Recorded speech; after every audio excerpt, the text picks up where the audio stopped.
Hi, this is Mindy with Mystic Reiki Wellness.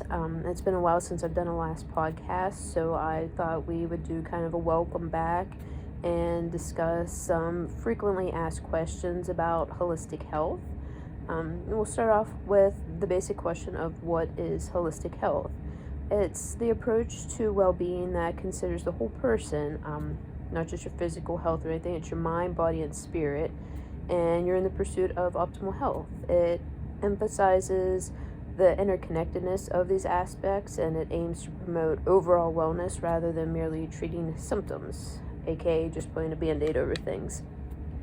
Another question that's often asked is, how does holistic health differ from traditional medicine?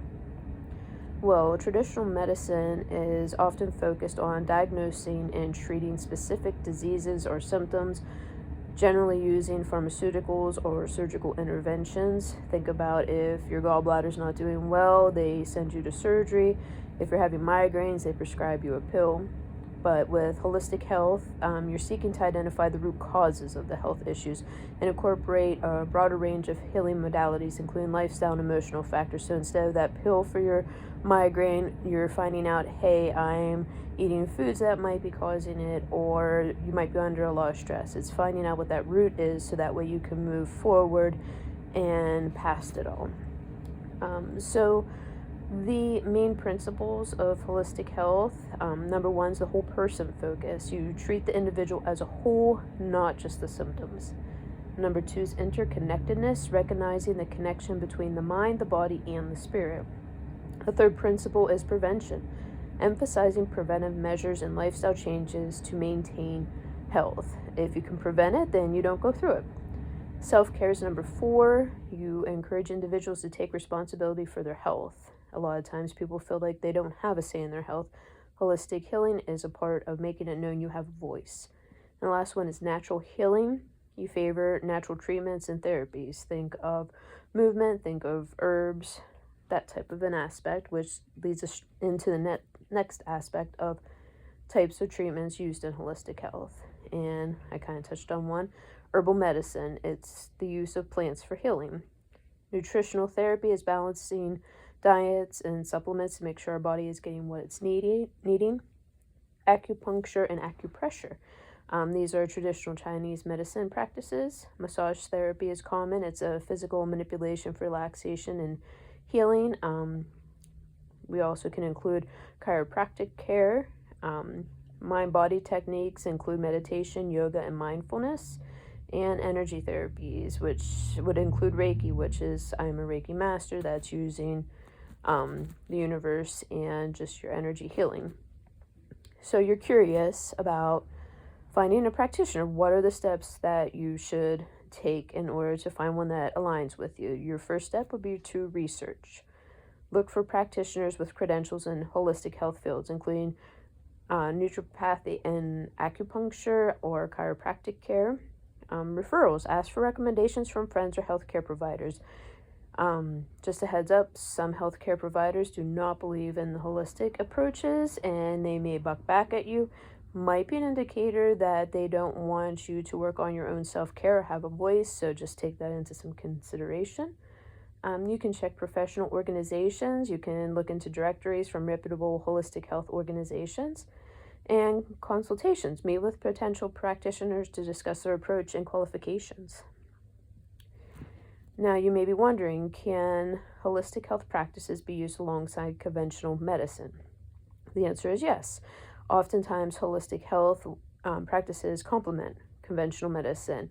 It's always essential to inform your healthcare provider about any holistic treatments you are considering to ensure they are safe and appropriate for your condition. Again, if your healthcare provider is like, I think this is a good idea that you're seeking out other things, let's talk about it some more so we can see what you're looking at. That's somebody who is really interested in bettering you. Those who say, oh, this is just wacky and goofy, you shouldn't be looking at this idea, might not be your cup of tea as a doctor. You may also be wondering, what role does diet play in holistic health? It's the cornerstone. It focuses on nourishing the body with whole, unprocessed foods and emphasizes the importance of balanced nutrition to support physical health, mental clarity, and emotional stability. What we put into our bodies plays a big indicator in our health. If we're not giving it the things that it's needing, we can have brain fog, we can have migraines, we can have gut issues. It all conspires together. So diet is an important factor. How does stress and emotional well-being impact holistic health? Again, whole person. The critical components. Chronic stress can lead to physical ailments, while emotional well-being enhances overall health. Holistic practices often include stress management techniques such as meditation and mindfulness to promote emotional balance. Some question if there are risks associated with holistic health treatments. While most are considered safe, there can be risks, especially if they're used in place of conventional treatments for serious conditions. Again, that's why, it coincides with conventional medicine, so always consult with a healthcare provider before starting any new treatment, particularly if you have an underlying issue or if you're pregnant. Lastly, how can you start to incorporate holistic health practices into your daily routine? Maybe you want to just kind of get started on your own. Mindfulness and meditation is a good starting point. Dedicate time each day for mindful practices. You can search the internet and you can find all kinds of guided meditations if you're new to it. Another is balanced nutritious, focus on whole foods and proper hydration. Small changes add up to big changes. So you might want to start eliminating some processed foods. Start small. You don't have to jump right all into. You don't have to jump into veggies and fruits at every meal and stuff. Start small. Find what you like and start incorporating it. And of course, water is always an important aspect.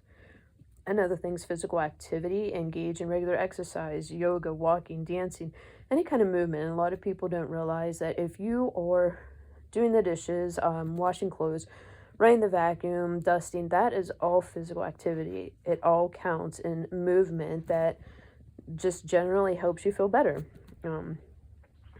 Walking is always a big one because you can start out small. They used to recommend 10,000 steps. Now they're saying 7,000 steps is good for the heart.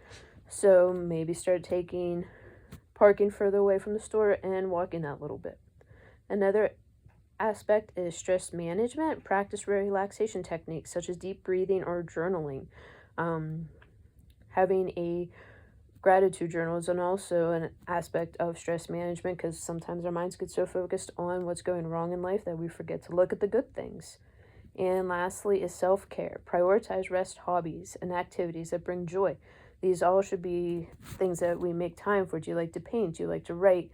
Do you like to crochet? Or do you like to take a walk out in nature and stuff? These are all things that are important, and we should be finding time in our daily being that allows us to enjoy things.